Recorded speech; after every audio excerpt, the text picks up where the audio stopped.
In this video, we are going to make emotional progressive house that sounds something like this.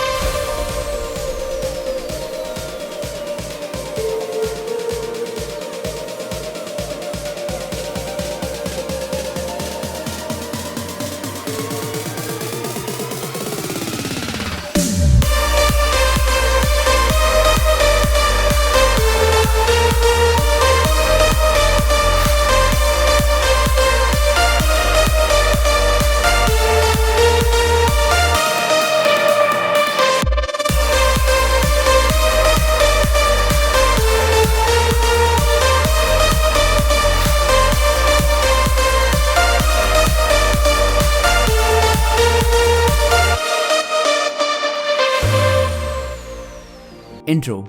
This is a part of the song where most of the listeners will get to know the feel and vibe of your songs, so keep in mind to make good intros. First of all, I'm going to create a bass progression to lay the foundation of the track. Here's how it sounds.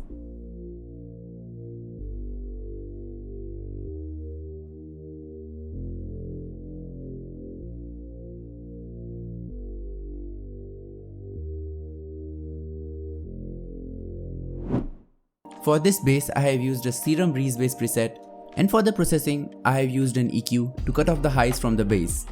And now we are going to make a chord progression with the help of bass notes. And it sounds something like this.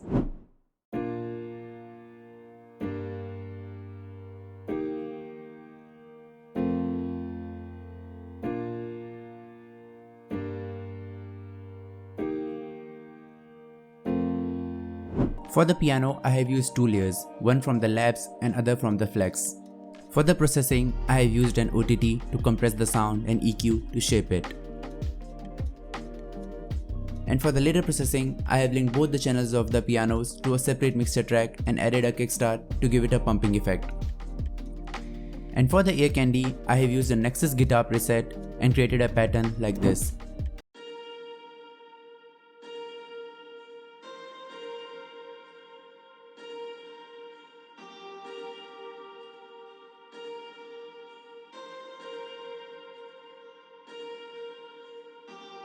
For the processing, I have used an OTT to compress the sound, Valhalla Vintage Verb for the reverb, a Fruity EQ to trim off the lows from the sound, and a kickstart to give it a pumping effect.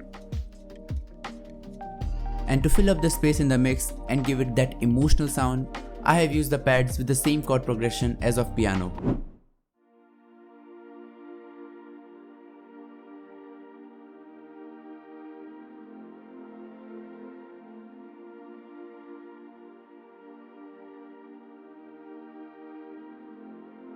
And to start the song, I have used a reverse synth that sounds something like this. Effects for the intro sound something like this.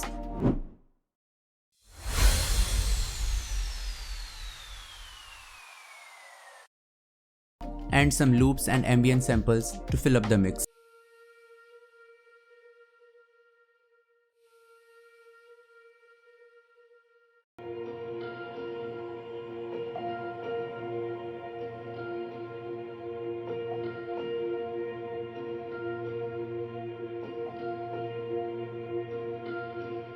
And a drone and some natural white noise to give it that emotional feel.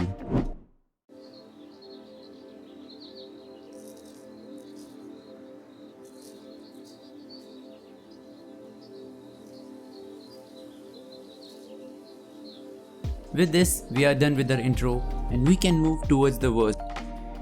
For the verse, we have everything from the intro, but we are adding strings, arps and some loops to give it some movement. For the strings, we are using a preset from Flex called All Sustained Strings. And here is how it sounds.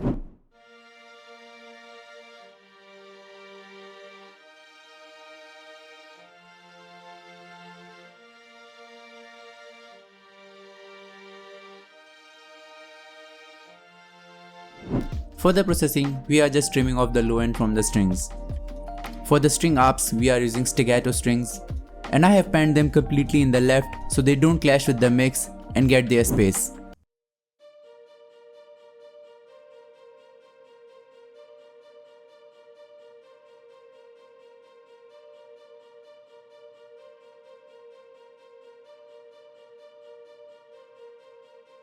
And I have also used another ARP with the same pattern but different preset. It sounds something like this.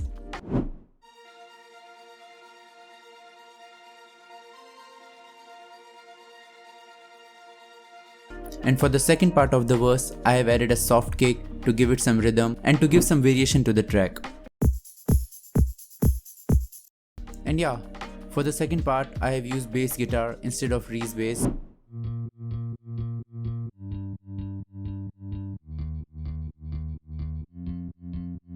And we also have some effects here and there to join the parts together.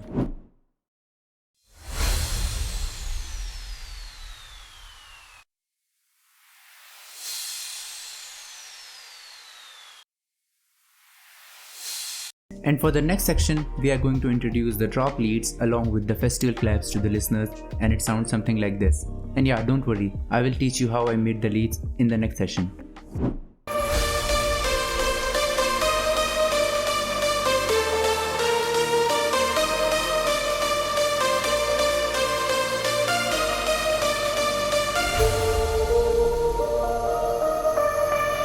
For the build-up, we have basic drums and effects which sound something like this.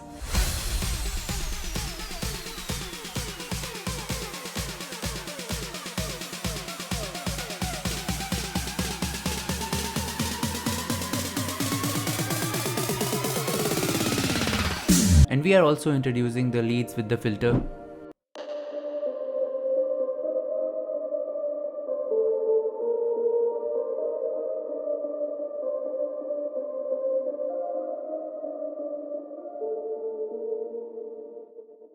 And overall, a build-up sounds something like this.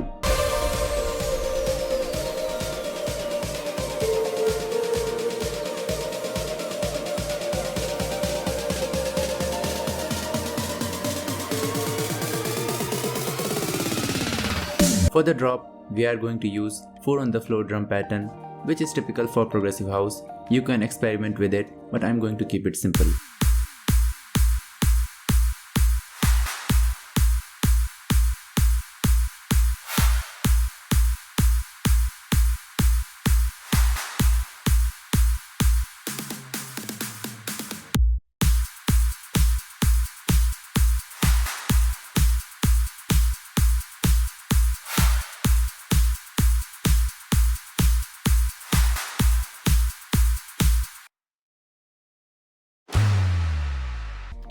Along with the drums, we need some ambient samples which can fill up our mix and give it a natural feel.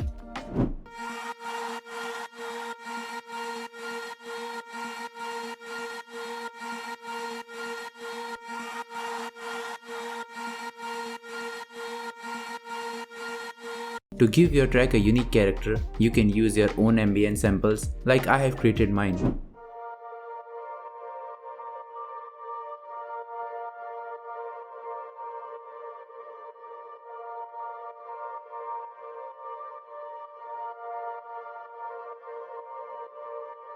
And after the ambience, you need some effects to give that high-end spark and energy to your track.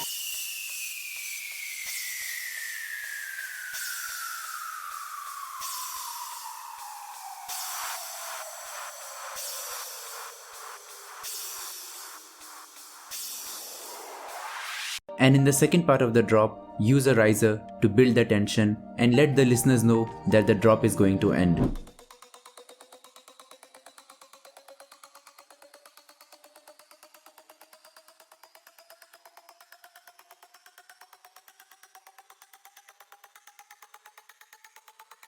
And all together, our drums and effects section will sound like this.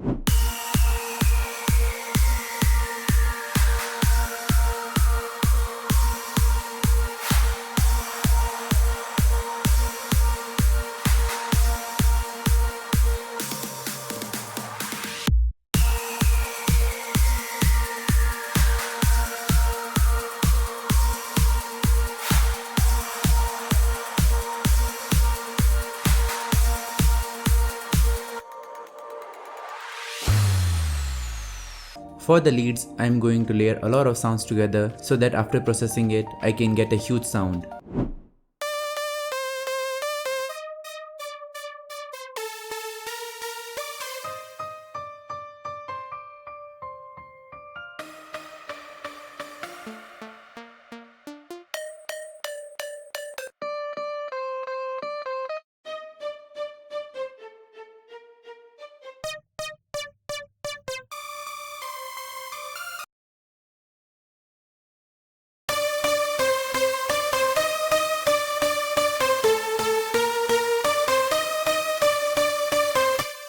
Okay, so let us start with processing. First of all, I am going to use a fruity EQ to cut all the lows and harsh high frequencies from the mix. After this, I will use an OTT for the compression with 18% mix, a sausage fattener to fatten up the sound. After this, I have a fruity delay, which itself explains what it does. I have just reduced the wet knob there and nothing else. Next we have fruity low filter for the low pass automations. Just keep in mind to reduce the resonance knob to 0.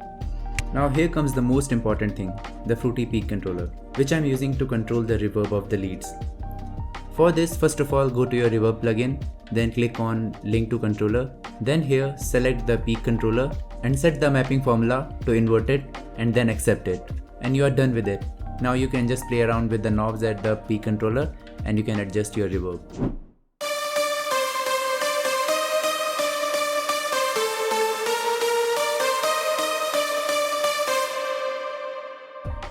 Now we have another EQ to shape up the sound, a kickstart for the sidechain, and this is how our lead sounds after processing.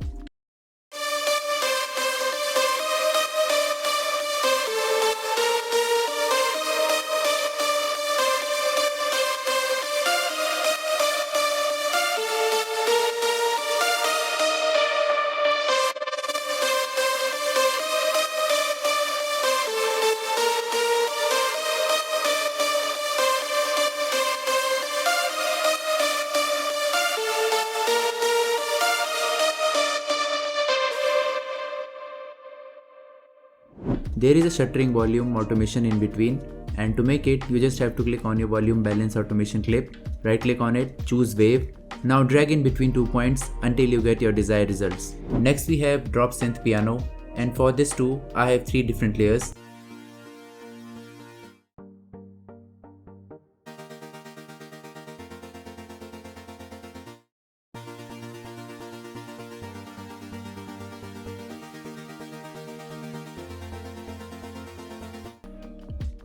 Next for the processing, I will use a fruity parametric EQ to cut off all the unnecessary frequencies, which is basically the subs and highs. Then OTT again for the compression, but this time with 18%. Then I have a Valhalla plate for the plate reverb, which I like in the synth chords. Then I have a Valhalla vintage verb again for the reverb, but this time with a 4% mix.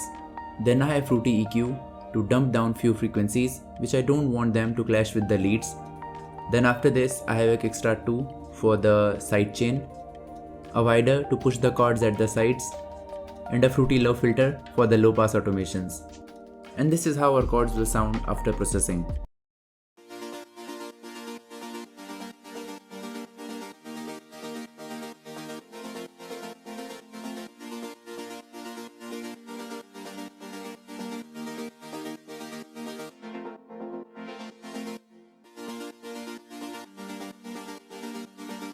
Next we have piano chords, which add warmth and natural character to the draw.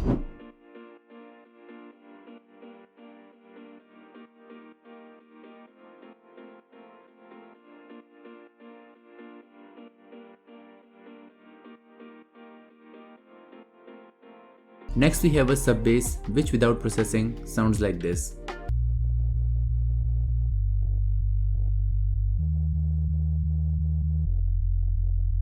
First of all, for its processing, I will make it completely mono using this knob, then a fruity parametric EQ and cut off all the frequencies except the sub, then a fruity blood overdrive for the distortion, then again a fruity parametric EQ to cut off the frequencies added by the distortion, then a shaper box 3 for the sidechain.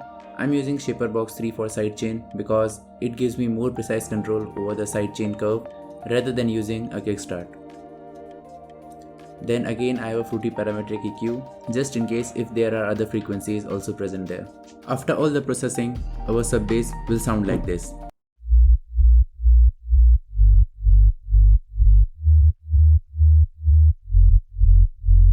For the mid bass, we have 4 different layers that sounds like this.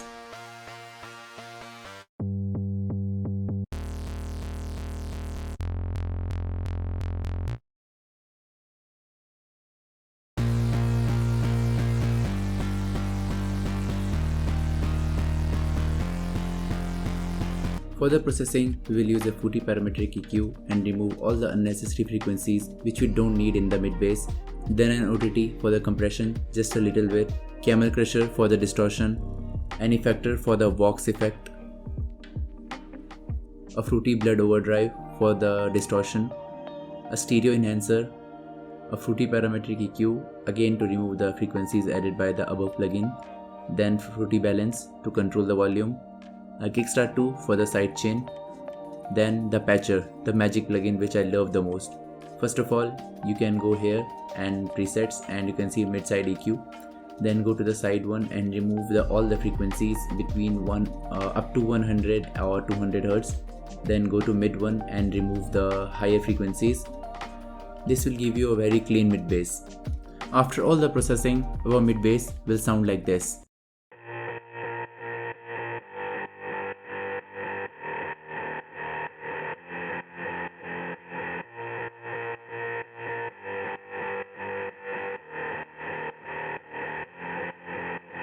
And with this, we are done with the track, and for those of you who are interested in FLP, you can check the first link in the description. There are only 15 copies, so hurry up.